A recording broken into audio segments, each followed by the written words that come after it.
चलिए, जय हिंद दोस्तों। आज हम लोग करेंट अफेयर की चर्चा करने वाले हैं। हाल ही में 23 से 31 तारीख के बीच में 23 से 31 मई के बीच में जो भी अंतर्राष्ट्रीय घटनाएं हुई हैं, राष्ट्रीय घटनाएं हुई हैं, हमारे छत्तीसगढ़ की घटनाएं हुई हैं, क्या क्या समझौते हुए हैं, इन सारी चीजों पे एक विस्तृत चर्चा करेंगे। ये जो हमारा पीडीएफ है उसी पे हम लोग चर्चा करने वाले हैं। यदि आपको ये पीडीएफ चाहिए तो आप पीडीएफ के लिए हमारे टेलीग्राम चैनल को ज्वाइन कर सकते हो। मैं टेलीग्राम चैनल का लिंक आपको दे दूंगा। वहां से आप ये पीडीएफ का एकदम डाउनलोड कर सकते हैं। बिल्कुल निःशुल्क है, ध्यान रखिएगा। इसके लिए कुछ भी आपको पैसा देने की या अतिरिक्त कॉस्ट देने की कोई आवश्यकता नहीं है। साथ ही साथ आपको डेली करंट अफेयर से जुड़ना है तो हमारे आप फेसबुक चैनल को भी लाइक कर सकते हैं। फेसबुक चैनल का भी लिंक मैं डाल दूंगा। वहां पे भी आप इस चीज को जाके देख सकते हैं। आपको वीडियोज भी मिल जाएंगे वहाँ पे, छोटे छोटे और कंटेंट्स जो है उसे मिल जाएगा। तो सीधा हम लोग चलते हैं, आज स्टार्ट करते हैं, देखते हैं हमारे पास क्या क्या चीजें हैं जिनके बारे में हमको चर्चा करनी है। तो यदि कंटेंट की बात करेंगे तो ये पीडीएफ में हमारे जो कंटेंट है, तो सबसे पहले हमने डाला हुआ है पीडीएफ में महत्वपूर्ण दिवस। इस हफ्ते क्या क्या इंपॉर्टेंट दिन रहे हैं इनके बारे में हम चर्चा करेंगे इसमें। फिर सम्मेलन बैठक समझौता क्या क्या हुआ इस पीडीएफ में डाला हुआ है।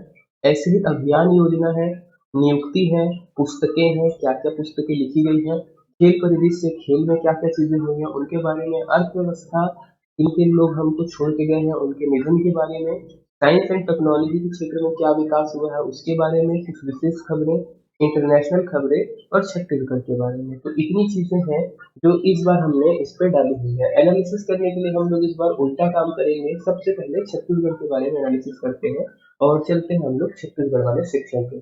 तो छत्तीसगढ़ वाले सेक्शन पे यदि पहली खबर हम देखें तो क्या मिलती है कि प्रशांत मिश्रा को छत्तीसगढ़ हाईकोर्ट का कार्यवाहक मुख्य न्यायाधीश बनाया गया। तो इसके लिए एक सेपरेट वीडियो हमने पहले से बना चुकी है। इसमें प्रशांत मिश्रा जी को कवर अप किया गया था, सीबीआई के निदेशक को कवर अप किया गया था और समुद्र शक्ति 2 ऑपरेशन को कवर अप किया गया था। ये बीच में आई थी बुधवार या गुरुवार को वीडियो, तो उसके इसका डिटेल है, उसको लगेगा तो उसका भी लिंक मैं आपको प्रोवाइड कर दूंगा ताकि ये वीडियो में वो चीज हम दोबारा ना करें। नेक्स्ट खबर की तरफ बढ़ते हैं जो इम्पोर्टेंट हो जाती है हमारे लिए, वो है आमाराइट परियोजना। आमाराइट परियोजना को समझेंगे तो आमाराइट एक खेल था जो हम खेला करते थे 1990 से 1995 के आसपास में। जिनका जन्म हुआ है वो लोग इस खेल से भली भांति परिचित होंगे यदि उन्होंने गांव के क्षेत्र में रहे हुए हो और गांव पे खेलते थे। कैसे होता था इस खेल में, एक बच्चा है वो सिर ऊपर की तरफ आसमान की तरफ करके चलता था, नीचे कदम आगे बढ़ाता था और अपने साथियों से पूछता था अमा राइट। तो अमा राइट बोलते थे और वो सामने से अगर वो बच्चे ने सही कदम रखा तो बच्चे बोलते थे उसके साथी हाँ राइट, और अगर नहीं लिखा रहता था तो वो बच्चा जो है आउट हो जाता था। तो ये एक खेल था अमा राइट। ये जो शब्द बना है इसके तरफ यदि हम ध्यान दें तो ये अपभ्रंश है, अपभ्रंश हो गया है इसका। तो एम आई राइट का, एम आई राइट अंग्रेजी जो एक सेंटेंस है इसका अपभ्रंश हो गया छत्तीसगढ़ में, क्या बन गया अमा राइट। बोलते एम आई राइट ही है बट छत्तीसगढ़िया लोग बोल बोल के या जो हमारी गांव की भाषा होती है उसको बोल बोल के क्या कर दिया गया है, अमा राइट कर दिया गया है। चलिए ये परियोजना की तरफ ध्यान देते हैं। अब इसके अंतर्गत है क्या, तो इस परियोजना का संचालन शिक्षा विभाग द्वारा हो रहा है। कौन कर रहा है, लोक शिक्षण संचालनालय, ये ध्यान रखेंगे हम लोग। और यदि बात करेंगे तो पूरे छत्तीसगढ़ में राज्य स्तर पर इसको लागू करने के लिए एडवाइजरी जारी कर दी गई है। अब ये इसमें होगा क्या, तो क्लास दूसरी से 12वीं तक के बच्चों के लिए ये परियोजना की रूपरेखा तैयार की गई है। चीज है, दो चीज कंफ्यूज करेगी। रूपरेखा तैयार हम कर रहे हैं दूसरी से 12वीं के बच्चों के लिए, कि दूसरी से 12वीं के बच्चों को इस परियोजना के तहत जोड़ा क्या जाएगा। बट इस परियोजना का उद्देश्य पे यदि आएंगे, आमाराइट प्रोजेक्ट का उद्देश्य पे, तो उद्देश्य बोलता है पहली से 12वीं तक के बच्चों में खोजी और वैज्ञानिक प्रवृत्ति जैसे गुण को विकसित करना है। इसका उद्देश्य है कि जो बच्चे हैं हमारे वो वैज्ञानिक प्रवृत्ति वाले गुण और खोजी प्रवृत्ति वाले गुण जो है अपना सके, और साथ ही साथ गर्मी में जो वो खाली बैठे रहते हैं, टाइम पास करते रहते हैं मोबाइल चला के और टीवी देखते हुए, उसकी जगह इनको हम आगे बढ़ा रहे हैं जिससे बच्चे क्या होंगे, एक्टिव बनेंगे। तो ये योजना में यही चीज का ध्यान रखा गया है कि बच्चों को गर्मी में हम प्रोजेक्ट देंगे। देखिए वही चीज लिखी हुई है। हमारा एक ग्रीष्मकालीन प्रोजेक्ट है जिससे बच्चों को हम क्या करने की कोशिश कर रहे हैं, उसके आधार पर तैयार करने की कोशिश कर रहे हैं कि वो जो है अपना एक तरीके से एक्टिव रहे, आलसपन जो है छोड़े, सक्रिय रहे। नीचे की लाइन पे लिखा हुआ है हमारे पास कि बच्चे जो है ग्रीष्मकाल में बच्चों को सक्रिय रखने के लिए इसे तैयार किया गया है। तो अमाराइट में इतनी चीजें हैं। इसके बाद यदि हम दूसरी खबर की बात करते हैं छत्तीसगढ़ से, तो आती है हमारी एक मैडम के बारे में, जो मैडम का नाम है डॉक्टर प्रज्ञा चंद्राकर। इनका चयन किया गया है किसके लिए, तो कोरोना वायरस और उसकी वैक्सीन पर रिसर्च करने के लिए। कहाँ की है मैडम, मैडम है महासमुंद जिले की। इतनी चीजें हैं। कहाँ पे कर रही हैं ये, तो हार्वर्ड विश्वविद्यालय। ओके, इनके बारे में इतना ही है। और क्या चीज जानने हैं, कहाँ पे ये अभी पोस्टेड है, तो Albert Einstein college of medicine में ये पोस्ट डॉक्टर रिसर्च फेलो के पद पर कार्यरत है। ये चीज ध्यान रखेंगे। अमेरिका में जो है हमारा हॉस्पिटल का नाम क्या है, एल्बर्ट आइंस्टीन। तो आइंस्टीन कौन थे, सभी को पता होगा, महान वैज्ञानिक थे। तो उन्हीं के नाम पे वो हॉस्पिटल बना है जहाँ पे ये काम कर रही है। काम क्या करेंगी, तो मैडम जी करेंगी रिसर्च। फिर तीसरी जो चीज आती है इम्पोर्टेंट पे, वो है हमारे प्रदेश में नए अंग्रेजी माध्यम स्कूल खोलने का ऐलान करना। अब ये नए अंग्रेजी माध्यम स्कूल खोलने का ऐलान क्यों हो रहा है, या क्यों ऐसी नई खास बात है, क्योंकि ये सारे स्कूल है हमारे सरकारी। सरकार ने एक योजना चलाई है, नाम है स्वामी आत्मानंद योजना। तो स्वामी आत्मानंद के नाम पर अंग्रेजी माध्यम स्कूल खोले जाने का सरकार का एक प्रयास है, जो सरकार इस पे काम कर रही है। लास्ट ईयर भी इस योजना में था। तब टारगेट रखा गया था 52 स्कूल हम खोलेंगे, 52 अंग्रेजी माध्यम के स्कूल, इंग्लिश मीडियम स्कूल खोले जाएंगे। और लास्ट ईयर के टारगेट को अभी बढ़ाते हुए सरकार क्या कर देती है, 119। अब जो है बोल रही है कि सरकार 119 नए सरकारी स्कूल खोलेगी। लास्ट ईयर जो सबसे पहला स्वामी आत्मानंद अंग्रेजी माध्यम स्कूल खुला था, वो रायपुर जिले के अंतर्गत खुला था। ये चीज है हमारे लिए इम्पोर्टेंट है, तो इसको देखते हैं हम लोग। अब इसके बाद यदि बात करेंगे, एक चीज और आती है इसमें कि छत्तीसगढ़ में हमको ध्यान रखना है। क्या है वो, पक्षी संरक्षण विहार। कहाँ पर बन रहा है, तो गिधवा ग्राम और परसदा ग्राम के आसपास बन रहा है। तो इस पे जो है प्रवासी पक्षियों के लिए बनाया जा रहा है। प्रवासी पक्षी क्या होते हैं, तो प्रवासी पक्षी ऐसे पक्षी होते हैं जो साल भर एक स्थान से दूसरे स्थान प्रवास करते रहते हैं। मौसम के हिसाब से वो एक स्थान से दूसरे स्थान अपना जाते रहते हैं। इनके एक स्थान से दूसरे स्थान प्रवास करने का कारण क्या होता है, तो दो तीन कारण हम ले सकते हैं। पहला होता है भोजन। ये सारे खाना बदोश टाइप के रहते हैं। अपना मौसम जैसे बदला तो उनको यदि उस क्षेत्र पे जहाँ पे पहले थे वहां पे भोजन नहीं मिला, तो ये दूसरे क्षेत्र की तरफ आ जाते हैं जहाँ पे इनको भोजन मिलने की संभावना हो। दूसरा होता है प्रजनन। कई पक्षी जो है बच्चे देने के लिए एक विशेष क्षेत्र पे आकर बच्चे देते हैं। तो अपने प्रजनन को देखते हुए भी वो लोग जो है अलग अलग चीजें जो है इधर अलग अलग क्षेत्रों की तरफ आते हैं। अब बात आती है प्रवासी पक्षी कैसे घूमते हैं, या कितने कितने चीजों को ध्यान से रखना, कहाँ कहाँ जाते हैं, क्या ये महाद्वीप को भी पार करते हैं, तो जी हाँ बिल्कुल। ये एक महाद्वीप से दूसरे महाद्वीप तक प्रवासी पक्षी जो है अपनी यात्रा करते रहते हैं, साल भर घूमते रहते हैं। तो जो छत्तीसगढ़ में है हमारा गिधवा ग्राम, परसदा ग्राम, यहाँ पर क्या हो रहा है, 143 प्रकार के जो है पक्षी देखे जाते हैं। तो इसको एक पर्यटक क्षेत्र के रूप में, पक्षी विहार के रूप में सरकार इसको बनाने के लिए प्लान बना रही है। तो इसको हमको ध्यान पे रखना है। चलिए हम लोग कुछ और काम करते हैं छत्तीसगढ़ से अलग होकर। छत्तीसगढ़ में और भी खबरें पीडीएफ में डली है, तो उसको भी जो है आप पढ़ सकते हैं। लगेगा हम अगर वीडियो पे और अधिक कभी काम करना होगा, तो इन पे और डिटेल पे हम लोग आगे की तरफ काम करेंगे। अभी हम लोग कुछ आगे बढ़ते हैं और दूसरे टॉपिक्स को देखते हैं। इस सप्ताह 3 पुस्तकें आई हैं, तो 3 पुस्तकों में हमेशा पुस्तकें वाले क्वेश्चन कैसे आते हैं, पुस्तक और उसके राइटर के बारे में क्वेश्चन आते हैं। तो पुस्तकों से रिलेटेड क्वेश्चन पे पहला एक पुस्तक बनती है हमारी, नेहरू, तिब्बत और चीन। ये पुस्तक के राइटर है अवतार सिंह बासिन। इन्होंने नेहरू, तिब्बत और चीन के बारे में एक पुस्तक लिखी, नेहरू, तिब्बत, चीन शीर्षक से एक पुस्तक लिखी है।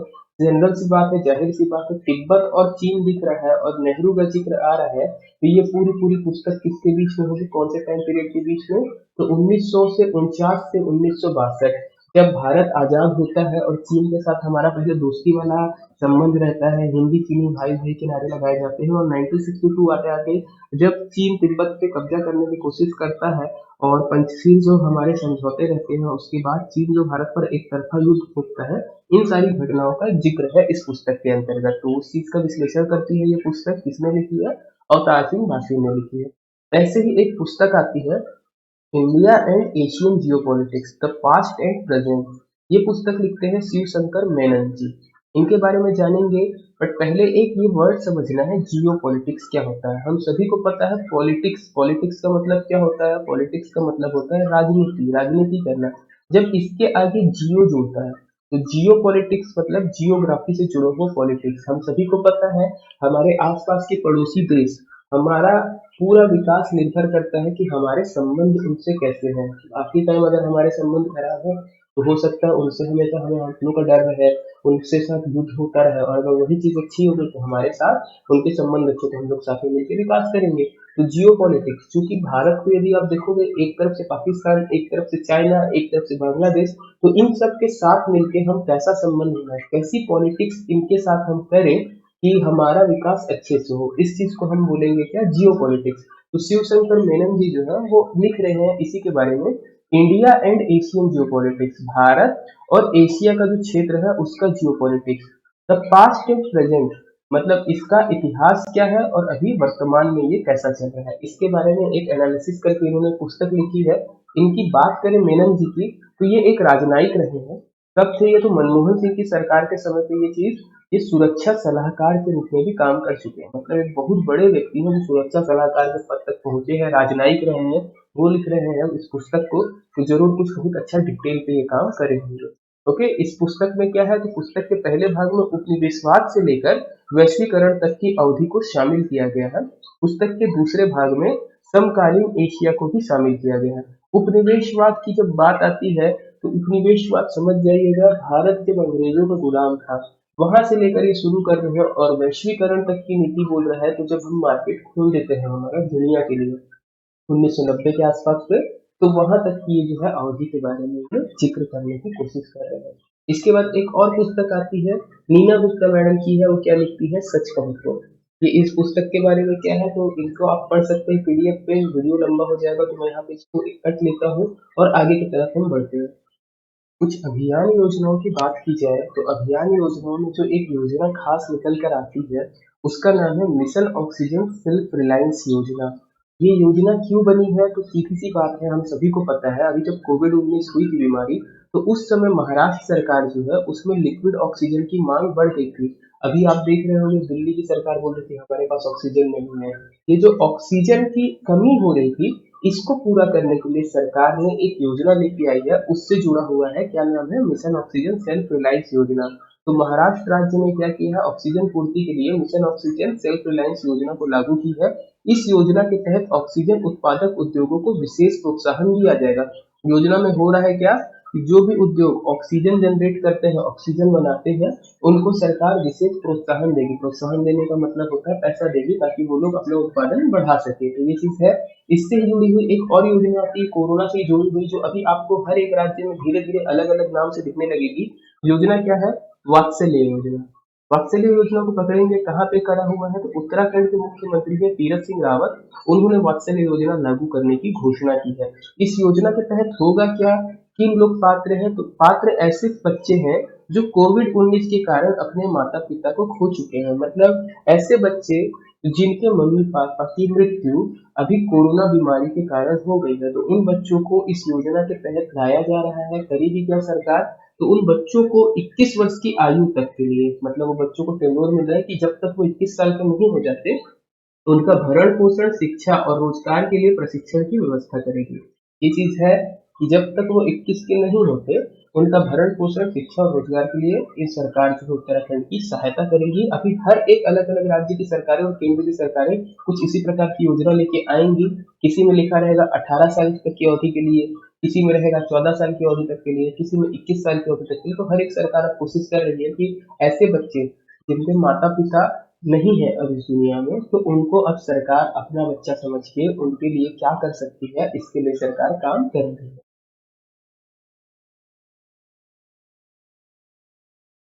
और सरकार क्या करती है इनके संरक्षण के लिए, तो सरकार इनके संरक्षण के लिए कर रही है, इनको 3,000 रुपये प्रति माह गुजारा भत्ता देगी।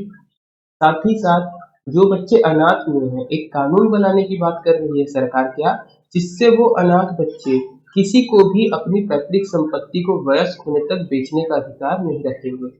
मतलब कोई बच्चा है वो अनाथ हुआ है, अब कई लोग आ जाते हैं लूटने के लिए कि चलो अपनी जमीन बेच दो, तो जब तक बच्चे वयस्क नहीं होते, 18 साल तक नहीं होते, उनकी संपत्ति वो चाह कर भी नहीं बेच पाएंगे। ये चीज अच्छी है, सरकार उनको लूटने से बचाने के लिए ये काम जो है कर रही है। इसके साथ साथ क्या है, राज्य सरकार की सरकारी नौकरियों में 5% आरक्षण भी उनको दिया जाएगा। छत्तीसगढ़ यहाँ से कार्ड भेजेगा, 5% आरक्षण भी देगा उसको। इसके बाद एक ऑपरेशन होता है, ऑपरेशन समुद्र सेतु 2। तो इसके लिए भी अलग से हमने एक बार वीडियो पे कवर अप किया हुआ है, तो वो वीडियो पे आप देख सकते हैं। समुद्र सेतु में 2 में क्या है, तो जो समुद्र सेतु अभियान चला था, अलग अलग देशों को दबाव पहुंचाने का और दबाव लेने का, यही सारी चीजों के लिए था, आवश्यक सामग्रियों के लिए।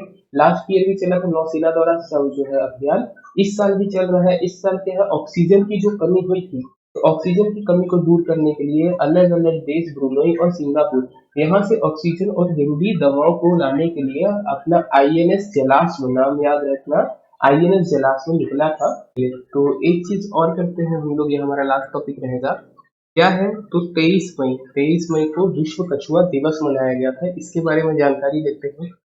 इसका थीम क्या रहा है इस साल का, हर बार आपको याद रखना है, जब भी कोई भी दिवस मनाया जा रहा है तो उसका थीम अवश्य होता है, और वो थीम परीक्षा के लिए इम्पोर्टेंट हो जाता है। तो इसका थीम क्या था, टर्टल्स रॉक।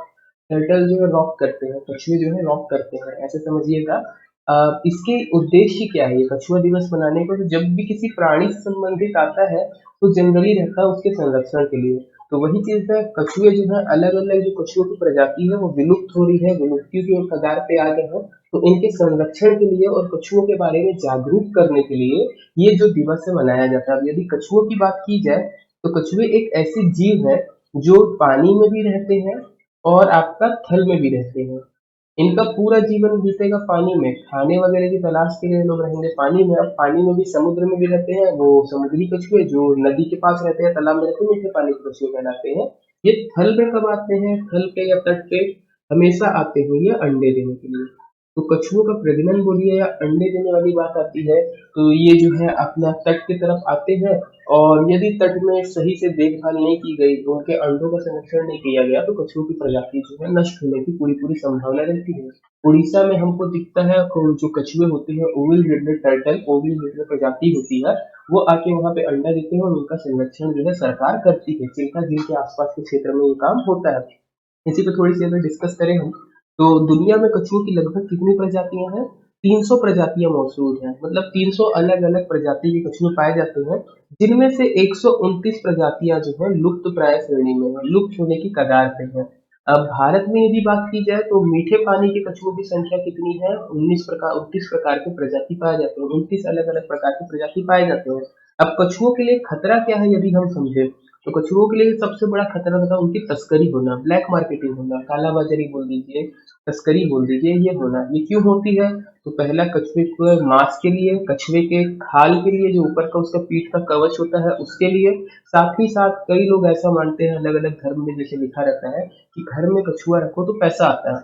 तो पैसा कमाने के लालच में कई लोग घर में कछुए रखते हैं, तो जो संरक्षित प्रजाति का उनको भी ले लेते हैं। कई लोग रखते हैं, जो संरक्षित प्रजातियां नहीं है तो उन पे दिक्कत नहीं है, जो संरक्षित प्रजाति के कछुए रखते हैं वहां पर दिक्कत हो जाती है, और उनकी कीमत जो है करोड़ों पे रहती है। तो कई लोग जो है उसको रखते हैं, और उसके बाद वो अपने आवास पे, जो उनका मेन आवास है, वो आवास नष्ट हो गया, और वो कहीं और आते हैं, तो वो जी नहीं पाते और उनकी मृत्यु हो जाती है। तो इस प्रकार से जो है इनका अंधाधुंध शिकार भी होता है, जिसके कारण ये जो कछुए हैं इनकी कमी हो रही है। इसके अलावा जो मानव निर्मित भी होते हैं कई सारे मुद्दे जिनसे कछुओं को खतरा होता है, जैसे क्या है, तो सबसे पहला मानव निर्मित मुद्दा आता है क्या, समुद्र में जो परिवहन करते हैं हम, तो परिवहन में तेल का रिसाव और समुद्र में हमारा कचरा फेंकना, ये दो मुद्दे बनते हैं जो कछुओं को नुकसान पहुंचा रहे हैं। कछुए क्या, जितने जलीय जीव है सभी को नुकसान पहुंचाते हैं। हम जो समुद्र में कचरा फेंकते हैं, प्लास्टिक का कचरा और बाकी चीजें, वो समुद्री जीव जब खाते हैं उनके शरीर में वो अटक जाता है,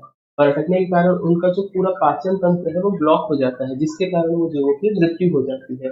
तेल रिसाव करने से क्या होता है, जो हमारा समुद्र में तेल रिसाव होता है, इससे पानी का केमिकल कंपोजिशन बदल जाता है, जिससे पानी का पीएच मान में परिवर्तन आ जाता है। पीएच मान कम हो जाता है, पीएच मान बढ़ जाता है। तो जब भी पीएच मान बदला, पानी का पीएच मान बदलता है, तो वो जीव जो है उस पानी में नहीं रह सकते, और उनके जो है नुकसान हो जाती है, वो उनकी जान चले जाती है। तो एक साथ कभी भी आप देखेंगे, न्यूज सुनने मिलेगी कि कभी भी समुद्र में तेल का रिसाव हुआ, तो आसपास के जो जलीय जीव है उनकी मृत्यु की भी खबरें आने लगती हैं एक दो दिन में, वहां पे ये सारी चीजें दिखने लगती है। अब जो सबसे इम्पोर्टेंट है, भारत में क्या कर रहे हैं हम कछुओं के लिए, तो भारत में हम कछुओं को वन्य जीव संरक्षण अधिनियम के तहत संरक्षित कर रहे हैं। जितनी भी प्रजातियां पाई जाती हैं उनमें से 29 प्रजाति है, 29 प्रजाति के कछुए ऐसे हैं जिनको वन्य जीव संरक्षण अधिनियम के तहत संरक्षित किया गया है। ना तो आप इनको पाल सकते हो, ना ही इनका शिकार कर सकते हो, तो ये चीज है। इतना हम लोग अभी ओवर करते हैं एनालिसिस वीडियो पे। जो पीडीएफ है आपको लिंक पे मिल जाएगी हमारे टेलीग्राम पे। मैं एक बार और बता देता हूँ, टेलीग्राम पे आपको मिल जाएगी पीडीएफ। फेसबुक पे भी आप हमें फॉलो कर सकते हैं, फेसबुक पेज को हमारे लाइक कर सकते हैं। साथ ही साथ आप चैनल को सब्सक्राइब कर सकते हैं। यदि हमसे जुड़ना है तो आपको कॉन्टैक्ट नंबर भी डला रहेगा, आप उस पर कॉन्टैक्ट कर सकते हैं। इतना ही था। जय हिंद।